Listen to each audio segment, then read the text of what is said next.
All right. Talk about sleep today. So I'm answering questions that are summaries of questions that have been asked in my group over the last 4 years from a variety of different women. So none of them are literally taken from questions that were asked. They've all been kind of summarized and rewritten. And this is being recorded, and then I'm using transcriptions to turn this into a book. So we finished at February 15th last time, so we're starting. First question is February 16th. My heart has been checked multiple times and the cardiologist says it's healthy, but I need to sleep slightly elevated for my heart racing because it's skipping beats. I've been trying different pillows to sleep better and getting nowhere with it. What options are there for someone who needs to change positions in order to get a good night's rest? So this question has, quite a bit involved in it. It doesn't really explain how sitting up helps with the symptoms of the heart, like skipping a beat. Um, but I will say that heart palpitations and skipping beats, those kind of symptoms are pretty common. It happens a lot for us in perimenopause. And there's ideas as to why, and a lot of it actually could be as simple as the stress hormone affecting the rhythms in the heart because we have too much cortisol. Any heart stuff has to be checked, like she says, checked multiple times. The cardiologist says it's healthy. Um, there are like foam wedge pillows that you can try. I've never tried that myself to see if it would help. That's something that you could look into trying. And unfortunately, I think this is like a lot of things for us where you can't just say, here's the one thing that's going to work for everybody. We're all a little bit different. And if expense isn't an issue, you could invest in getting one of those adjustable beds, and then you can elevate your side of the bed by whatever degree you need to. And the wedges, I wouldn't try and use just pillows, but if you were going to try and prop yourself up with pillows, you could try doing it underneath the sheet and putting the pillows together in a long pillowcase might work, or trying a body pillow might work, like one of those longer pillows, something that is used with pregnant ladies could be helpful. You're basically going to have to experiment until you find something that works. But don't give up on it because rest, getting good, proper sleep is one of those things that does affect the quality of your life just incredibly. If you're really not getting a good sleep, you're going to feel pretty awful. So look into that. And you can also try looking for reviews for products that have been done, like that have people really like, or asking a physiotherapist if they have something they would recommend. February 16th, the symptoms hormone replacement has helped me with are hot flashes and slightly better sleep. I have more symptoms now than when I started hormone replacement. New weight gain, histamine flushes, rashes, brittle thinning hair, increased anxiety, and depression. I can't do this. I have already made many hormone adjustments with my doctor who doesn't believe in doing hormone blood work. Why isn't it working for me and what can I do? That makes me so sad. I feel really, I really feel for the ladies that doctors are refusing to test their hormones. I know that the official stance on it is that we don't need to test women's hormones in mid-age. And I even kind of get why, because it is a snapshot of what's happening for you right now today, and it might be different tomorrow. So it's not giving you the full picture. However, you know, try and find someone who's going to work with you and test those hormones. Not all doctors have the same opinion. You can try a naturopath, and they can usually work with a prescribing pharmacist if they can't prescribe the hormones, and get the testing done that way. There's a coupon that I have for a discount code that I have for a at-home kit where you can test at home over the course of a few days, which gives you a really clear picture. But again, that's an expense. And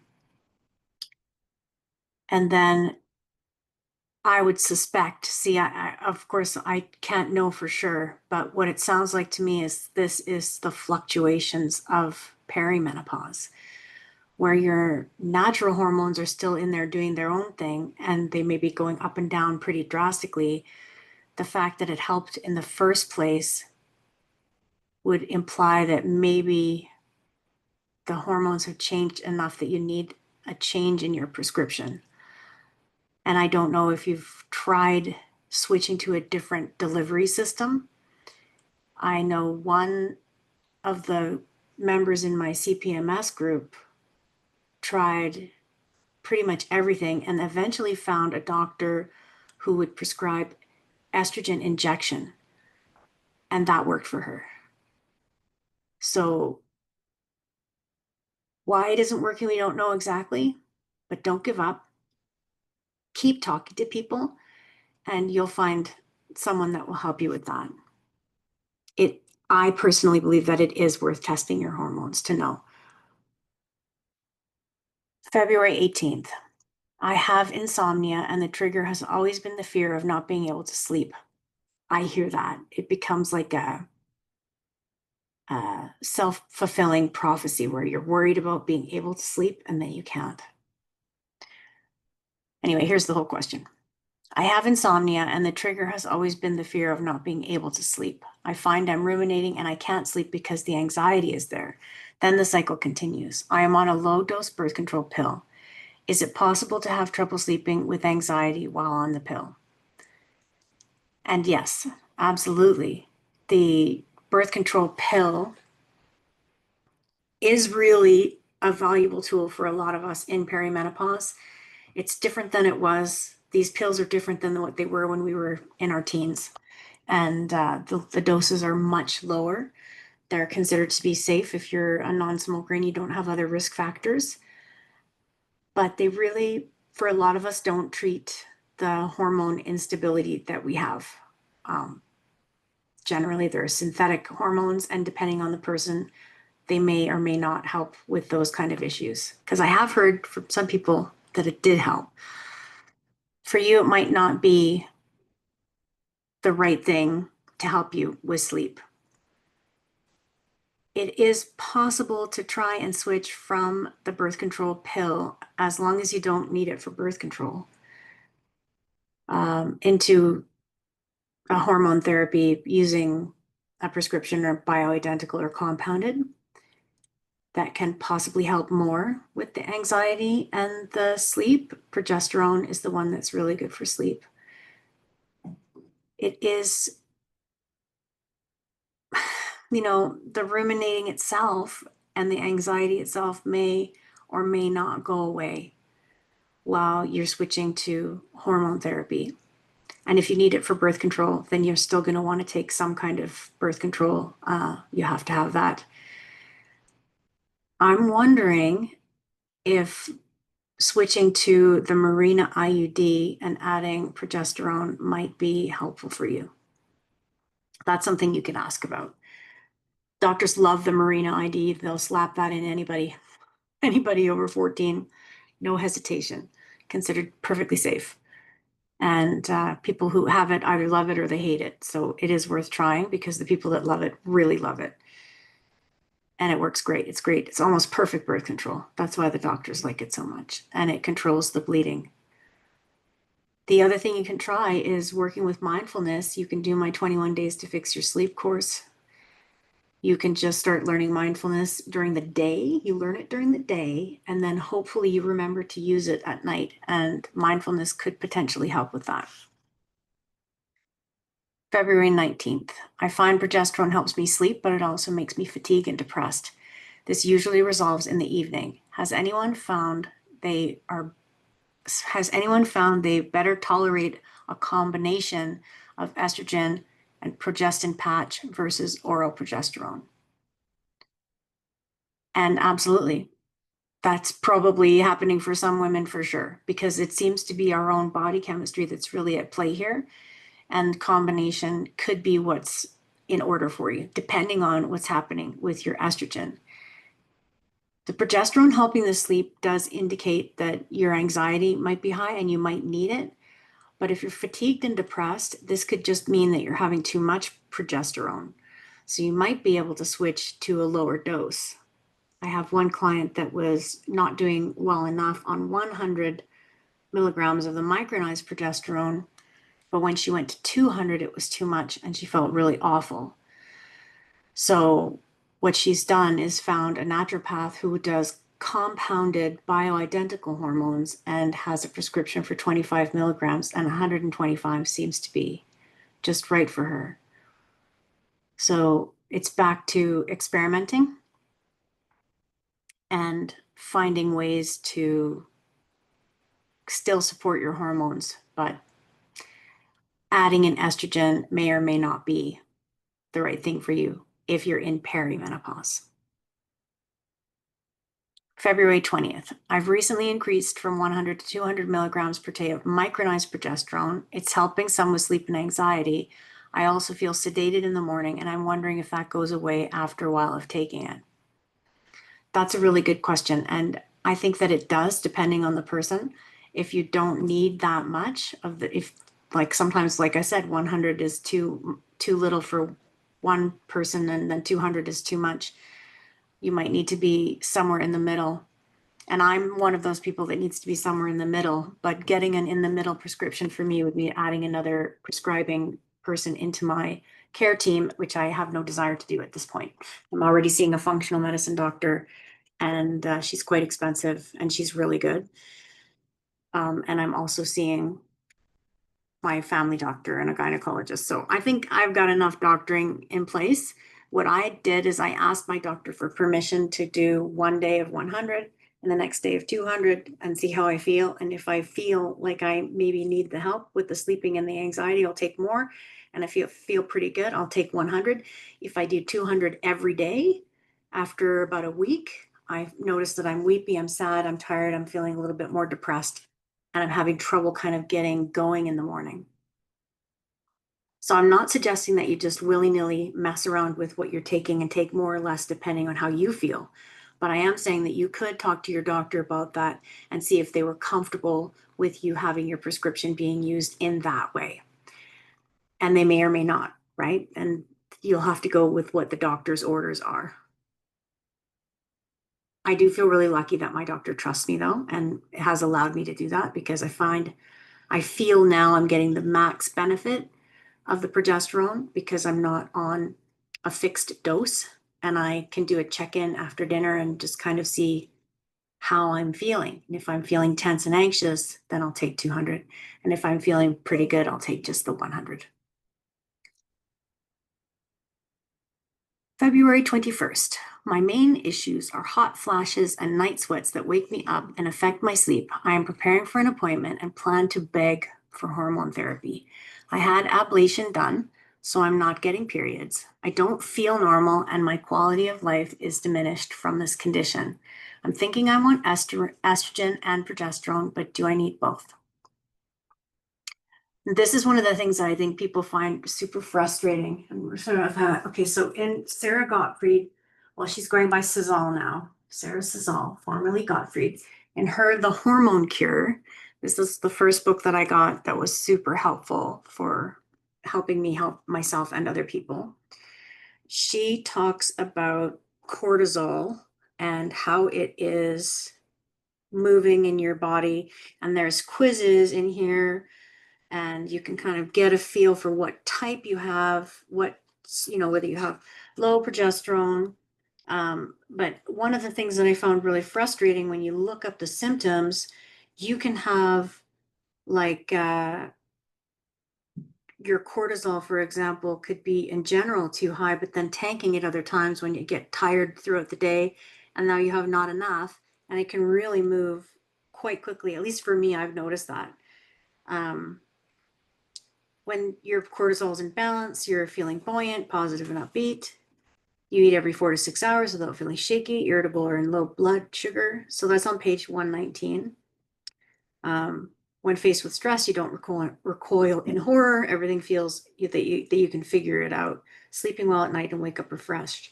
So the hot flashes themselves, I have heard from women that taking just progesterone has helped them with the hot flashes. And I've heard from other women that it didn't do anything for the hot flashes. They had to add the estrogen in to get the relief from the hot flashes.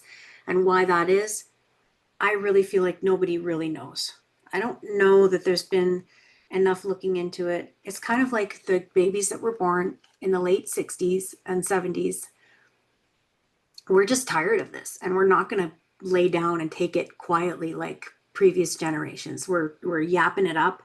We're talking to everybody about it, and we really want some help, and we want to know why. So now they're kind of looking into it to figure out what is going on exactly. But even just recently, the connections between hot flashes and cardiovascular health has come up as maybe we should be giving hormone replacement because we're preventing heart disease, which is the #1 killer of women. So I would say try both. If you're nervous about trying hormones, you could start with the progesterone. The progesterone is where Dr. Sarah Szal always starts women in perimenopause and sees how they do. And if it's helpful, then it's helpful. And if it's not, then they need to add in some estrogen or kind of, she'll always do the blood work too. That's another reason why I think that the blood work is a really good idea. Not getting the periods is good and bad. And the one way it's good because you're not having the disruptive bleeding, but it's also not great because you can't really tell where you are in your cycle. So you can't really figure out if there's a correlation between ovulation and anxiety or body pain or whatever those kind of situations are. But please, everybody, do not leave hot flashes and night sweats. Do not leave these symptoms unchecked and untreated. There's a lot of damage that can be done to the cardiovascular system. And to protect your health, your long-term health, it's really important to go to the doctor and get that checked out, make sure that the heart is functioning properly and there's no issues there. And if your main doctor isn't comfortable treating hot flashes and night sweats with hormones, then you're going to have to ask for a referral, try a naturopath, prescribing pharmacist. There are ways to go about doing it. That's the one thing I would say. There are some natural alternatives that could potentially help with this one. But if you're waking up consistently at night with hot flashes and night sweats, that's taking a toll on your whole lifestyle. It's on your whole, it's the family life, your work life, everything is getting a hit there. So yeah, ask for hormone therapy and start slow and monitor with the comprehensive symptoms list. February 22nd. How long do you find your progesterone takes to put you to sleep? I take 100 milligrams before bed, and I swear sometimes I'm out cold in 5 minutes. So I think this again is about our body chemistry. We have different bodies, different backgrounds, different childhood trauma. I really feel like all of that does affect how easily your body absorbs things and even your digestion. Like I know that my digestion is quite slow. So it takes me a while to digest something, and I do get the benefit from the progesterone for sleep, but I need to take mine earlier if I'm going to fall asleep for 10 o'clock. I find I do best if I take it right after dinner so that I have food in my stomach. I've heard both things, though, that some people do better on an empty stomach, and there's been studies that showed both. It's better on an empty stomach and it's better on a full stomach. So you're going to have to find what works for you. So if you find that you're out cold in 5 minutes, lucky you, because you can just take it right before you go to bed. So yeah, you're not imagining it. That can totally happen. I've heard that before. February 23, I have a flight booked where I will have to drive in the middle of the night. The check-in is at 4 a.m. If I take the progesterone at my regular time, I'm worried I may be feeling too drowsy to function. If I miss one night, will there be negative consequences? Well, I think this really depends again on your own personal body chemistry and how well you're doing with it and how much you need it. I wouldn't take it at the regular time because it will make you tired and you're already driving at night. But there shouldn't be any negative consequences other than, you know, it might be a little bit awkward. Like, when do you take it then? Do you take it in the morning when you get there? Assuming you're going to want to go to sleep. That's what I would do. Take it when you're ready to go to sleep and then try and take it at the normal time the next day. But as far as I know, missing one night, it's not like the birth control pill where your body's going to figure out how to ovulate and just do it. Missing one night just means that, you know, you're not going to be getting the benefits of the sleepy time from the progesterone. February 24th, my sleep got more disrupted over the last few weeks. Nothing has changed in my regime, but I started DHEA suppositories. DHEA is not a hormone, but it is a supportive hormone for your, think of it like DHEA is the ingredient that your body uses to make estrogen and progesterone. It's somewhat known as the youth hormone, dihydropyandrosterone.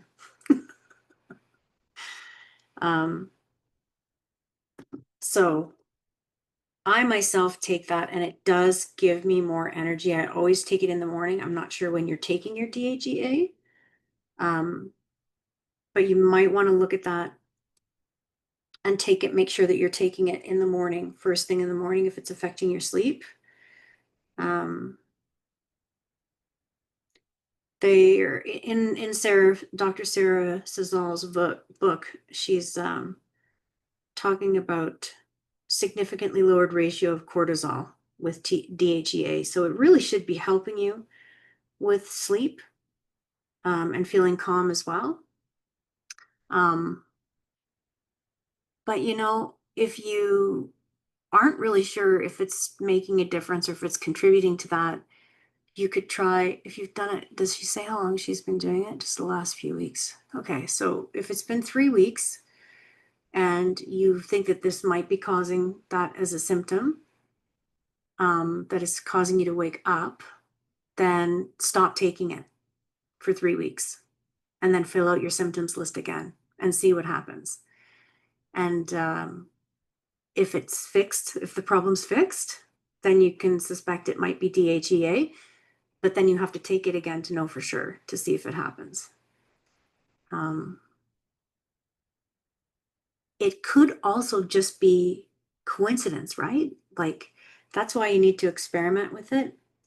Just because you started taking the DHEA and then you started having more trouble sleeping doesn't mean that the cause is the DHEA. Like, that's the assumption that we make, that that's the causation, and that's not necessarily true. It could just be coincidence. So take it out, add it back in again, and then you'll see if there actually is something there. You could just be more sensitive to it. But I don't believe that that would, in general, for most people, make them wake up. But it really depends because we're not all the same. You could also try a different, she just says DHA suppository. So that makes me wonder if it's the Imzexi vaginal insert for dryness. Because if it's a vaginal insert for dryness, that doesn't go systemic. So it's not likely that that would be the cause. But try taking it for the 3 weeks, stop taking it, monitor your symptoms, start taking it again. And if it happens again, then you can just switch to something else. I take my DHEA orally and I've never had an issue with it. It's always just been helpful. February 25th, I am taking 100 milligrams of micronized progesterone per day, but I've been disappointed that it doesn't help much for sleep. My progesterone levels are lower than my estrogen. How do you know if it's time to take it up to 200 milligrams per day? Well, I mean, for me, you just answered the question. It's not helping you with sleep. That's the one thing that progesterone is usually really good at. Do go back to your prescribing doctor and or pharmacist or naturopath, whoever's working with you, and ask about going up to 200 per day. Make sure that you get the doctor on board and make sure that they know that that's what you're doing. Do not just decide to take more or less of your hormone therapy.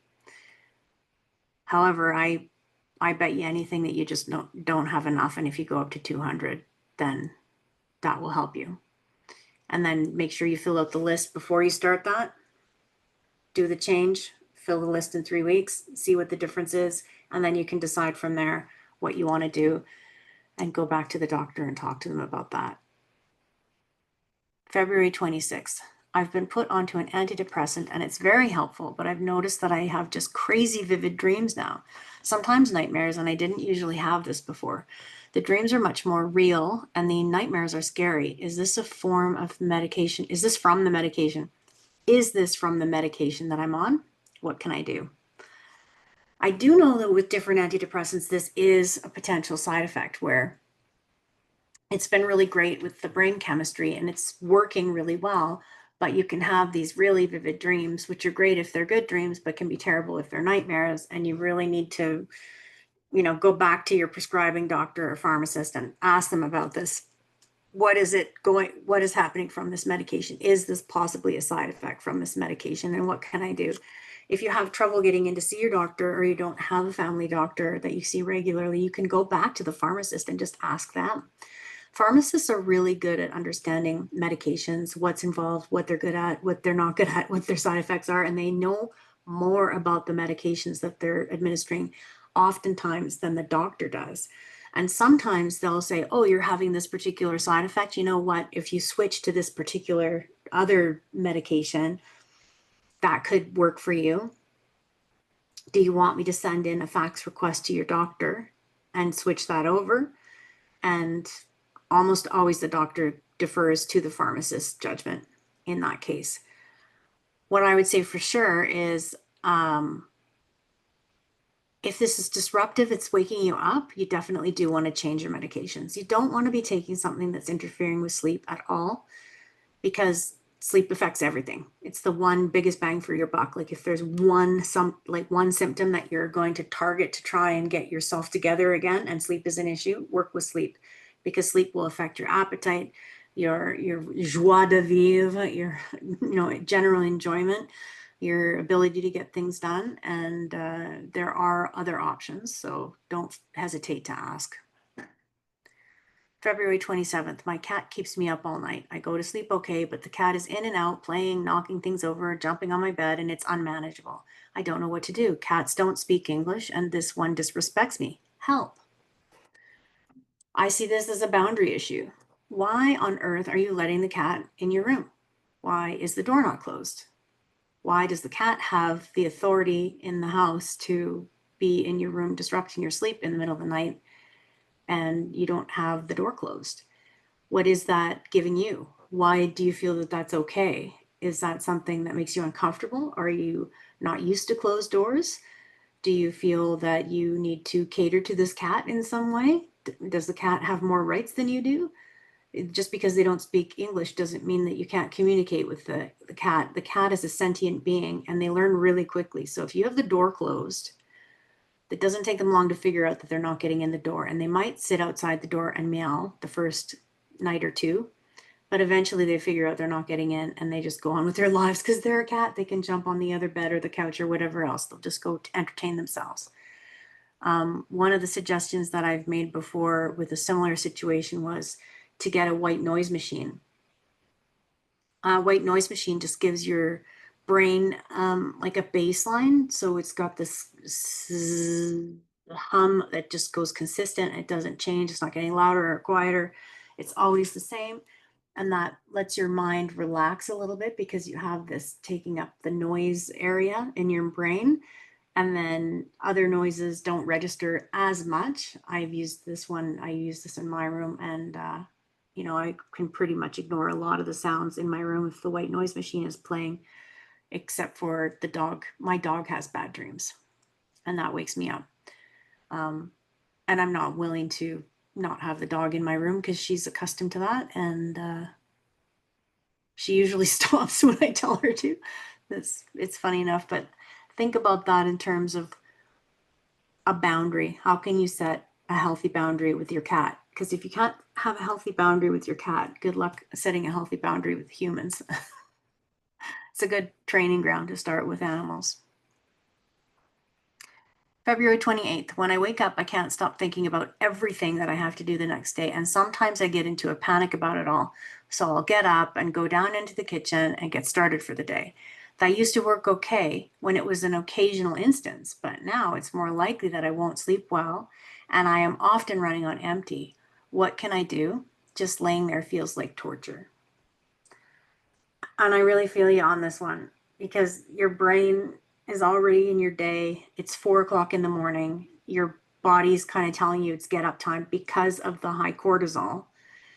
And laying there feels like torture because your whole system is saying, get up, get up, get up, get up, get up. And there's all of these things that are pressing. But you think of it like, you can think of it in terms of the reward system. So your body wakes you up early and says, get up, get up, get up, get up. And then you reward your body by getting up and starting your day. You're reinforcing that, and your body kind of goes, okay, that's what she wants. We'll keep waking her up because that's what she wants. She wants to get up and get her day started. And the fact that you're tired throughout the day doesn't really impact the same way because you're doing it, right? Your body just knows what you want to do based on what you're doing. And if what you want to do is rest, then you need to stay in bed. And there's different things that you can do to stay in bed. And the more you practice resting instead of sleeping, the better you'll do. So one thing you can try is join the School of Perimenopause, and everybody who joins can watch the first class of the 21 Days to Fix Your Sleep for free. And I explain a lot of how it works and why it works in that video. And you can use those tips to help you to stay in bed. But number one rule is, yeah, you stay in bed. You stay in bed, you try to rest, you rest your eyes, you rest your body, you relax yourself, you get more comfortable. Don't reward the mind by getting up and start doing stuff, because the next thing you know, you're living on 4 or 5 hours of sleep. And then we're driving cars and, it's very dangerous. And the last one, February 29th. I'm happily married to a guy who's pretty supportive, even with all the perimenopause craziness, but he wakes me up in the night. I used to sleep through the snoring and tossing and turning, but no longer. I'm wondering about having separate beds. I don't want to sleep alone, but I do need to sleep, and I just think I would sleep better in my own room. Is that okay? Doesn't mean there's something wrong with me. What do I do if my husband hates this idea? And this is a relationship question that's going to impact your whole relationship. So don't make any decisions lightly, because we do know that our body's nervous system entrains with our partner, and we're communicating non-verbally even while we're asleep. So sleeping in the same bed provides that function of kind of a glue that will hold the couple together, even if you're not actually interacting. Being woken by your partner can be a really big problem. Have you tried the white noise machine? The white noise machine makes a big difference, because then you can focus on the sound of the machine and not the sound of your partner. You will sleep better in your own room, to be perfectly honest, because you don't have anybody burping and farting beside you. So it's not going to wake you up. What I find with the cortisol is I'm so close to almost being awake anyway, that any kind of sound can pull me right out of my sleep, and then I'm wide awake. So you would sleep better. Is that okay? Well, that's a moral judgment, right? Is it okay with you? Is it okay for you? Do you feel okay about that? Doesn't mean there's something wrong with me. No, absolutely. There's nothing wrong with you other than that you're in perimenopause and you're sensitive to sound, and you're probably not sleeping as deeply. So you hear every sound and it wakes you up. What do I do if my husband hates this idea? If you really want to try it, you could talk to him in terms of, I just want to try it and see if it works. The danger with this is, if it does work, I mean, you've solved the problem on one level in that you're not being woken up, but you haven't solved the problem in, is that going to impact your relationship? And then you have to start thinking about how much spontaneous intimacy matters to you. If it really matters to you, then having separate beds is not a good idea. If being spontaneous doesn't matter to you, if you're fine with, like, okay, it's Thursday at 7:30 and we're going to bed because we need to make out, then that's okay. It's not going to impact how you're together as a couple as much as a lot of people think that it does. There are happily married couples that have their own bed, and sometimes there's situations where they've done that because there was a surgery or a crisis of some kind, and it just got them through that situation, and then they were able to go back to sharing a bed again. I myself personally would not advise anyone to go in their own bed unless it's absolutely necessary. Have you tried everything else? So everything else is doing the 21 days to fix your sleep, working with mindfulness, taking medications, having the white noise machine on, having the blackout curtains on, making sure that you're ready for sleep, having a regime, a ritual to get you ready for bed, and wearing earplugs. Now, earplugs are not comfortable. I don't enjoy having something in my ear, but because I am really sound sensitive, earplugs have helped me many times. If I'm really, really exhausted and I know that I just can't stand to get woken up again one more night by the dog or by, the wind blowing loudly or whatever it is, because I'm sound sensitive, it doesn't take much to break through and wake me up. I'll just plunk in the earplugs and it works great. I can't believe how much difference that makes. So don't be afraid to try everything. Try everything. And then maybe you can, experiment with having different beds and make it a trial situation and see if you can get back to it. I would also advise checking in with a counselor if your husband's willing to do couples counseling and talk through what the options, like what does that look like? How would they feel? Are they the kind of guy that lays down and they're asleep 5 seconds later? He might not even miss having you in the bedroom in that case. But if he's the kind of guy that, likes to snuggle you in the middle of the night, like if you ever wake up and he's giving you a snuggle in the middle of the night, that he probably would notice you weren't there. And that might affect how he feels about the relationship. So proceed with caution. And that is all of the questions for chapter 2 on sleep. And I hope that you guys are finding this helpful. And with any luck, I will have this chapter ready next week. Thank you.